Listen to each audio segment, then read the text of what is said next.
The Ardennes forest was a place of silence and shadows, its dense trees forming an almost impenetrable canopy that blocked the sunlight even during the day. For the British soldiers stationed there during the brutal winter of 1917, the forest's stillness was unnerving. The snow muffled their movements, and the constant threat of a German ambush weighed heavily on their minds. But it wasn't the enemy that had begun to haunt their patrols. It was something else, something far more terrifying. It started with whispers, rumors among the men about a beast in the woods. Some said it was a wolf, but not like any wolf they had ever seen. It was said to be enormous, larger than a man, with eyes that glowed like embers in the darkness.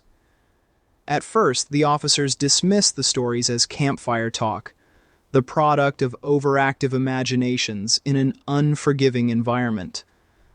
But as the encounters grew more frequent, the whispers turned into fearful murmurs that no one could ignore. Corporal Edward Blake was on patrol one freezing night when he heard it for the first time. The forest was deathly quiet, the kind of quiet that makes your skin crawl. Then came the sound, a low, guttural growl that seemed to echo from all directions. Blake froze, his breath visible in the frigid air. His fellow soldiers stopped as well, their rifles raised as they scanned the trees. The growl came again, louder this time, and closer. It was followed by the crunching of snow under something heavy. "What is that?" whispered Private George Lyle, his voice trembling. Blake didn't answer. He was staring into the darkness, his heart pounding, and then he saw it. The creature stepped into a patch of moonlight, and for a moment Blake's mind refused to comprehend what he was looking at. It was a wolf, but impossibly large, its head level with a man's chest, even on all fours. Its fur was dark and matted, blending seamlessly with the shadows, and its eyes glowed an unnatural red. The wolf's lips curled back in a snarl, revealing teeth that looked like they could snap a rifle in half. "Open fire!" Blake shouted, his voice breaking the spell of fear that had paralyzed his men. The forest erupted with the sound of gunfire as the patrol emptied their rifles into the creature. For a moment, it seemed to stumble, letting out a deafening roar that sent shivers down their spines. But then it leapt into the trees, vanishing as quickly as it had appeared. The soldiers stood in stunned silence, the echoes of their gunfire fading into the night. When they returned to camp and reported what had happened, their story was met with skepticism. The officers insisted it was a bear, perhaps wounded and desperate in the harsh winter conditions. But Blake and his men knew better. They had seen its eyes, its unnatural size, and the intelligence that gleamed behind its gaze. This was no ordinary animal. Over the following weeks, more patrols reported encounters with the beast. Some claimed to have seen it watching them from a distance, its eyes glowing like twin lanterns in the darkness. Others spoke of hearing its growls and the sound of it stalking them, always just out of sight.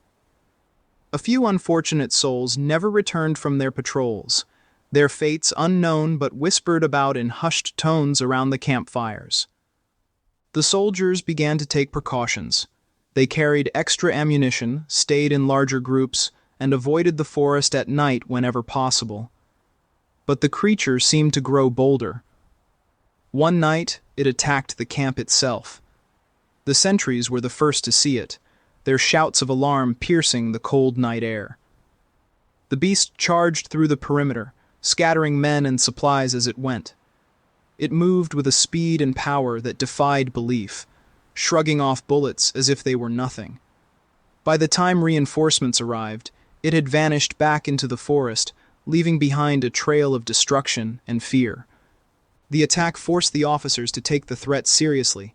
They organized a hunting party, a group of seasoned soldiers armed with the best weapons they had. Blake volunteered to join, driven by a mix of duty and a burning need to confront the creature that had haunted his nightmares.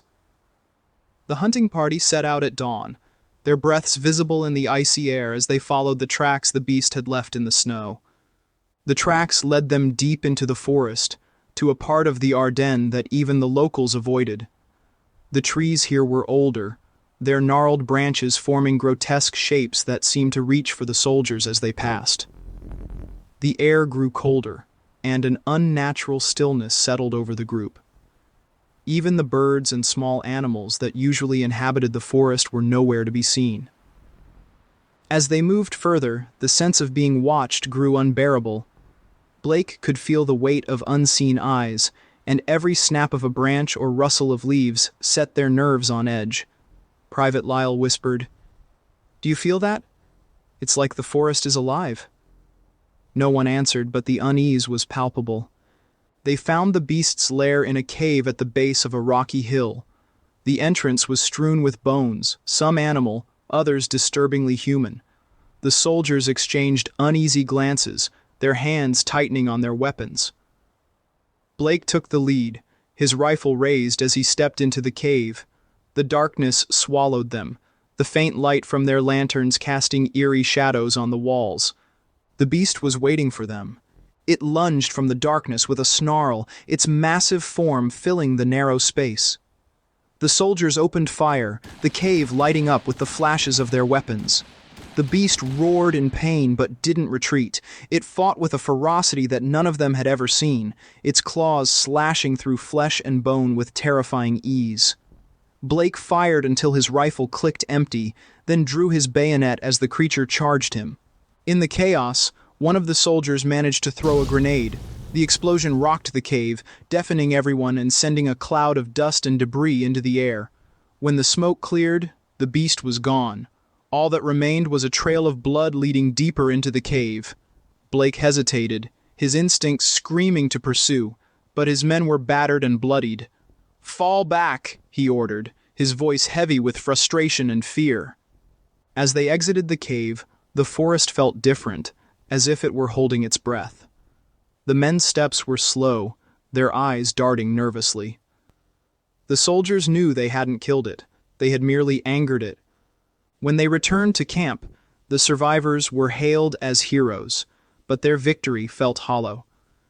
The beast was still out there, wounded but alive. And though the attacks ceased for a time, the fear lingered. The soldiers knew that the forest still belonged to the creature, and they avoided it whenever they could. Some nights they would hear distant howls, low and mournful, echoing through the trees. It was as if the beast was reminding them that it was watching, waiting. As the war dragged on and the front lines shifted, the story of the giant wolf became one of the many legends born from the chaos of battle. Some dismissed it as a myth, a tale spun from fear and exhaustion, but those who had seen the beast knew better. The Ardennes was a place of shadows and secrets, and not all of them could be explained. Years later, Blake would recount the story to anyone who would listen, his voice steady, but his eyes haunted. He described the beast in vivid detail, its size, its eyes, and the unrelenting terror it inspired. "It wasn't just an animal," he would say. "It was something else, something we weren't meant to see." Even in his old age, Blake would dream of the creature. In those dreams, he was back in the cave, the beast's glowing eyes fixed on him, its growls reverberating through his chest. He would wake in a cold sweat, the memory of that winter as vivid as the day it happened. The legend of the giant wolf of the Ardennes endures, a chilling reminder of the unknown lurking in the dark corners of the world. For those who venture into the forest, the story serves as a warning. Not all predators walk on two legs, and some shadows are best left undisturbed.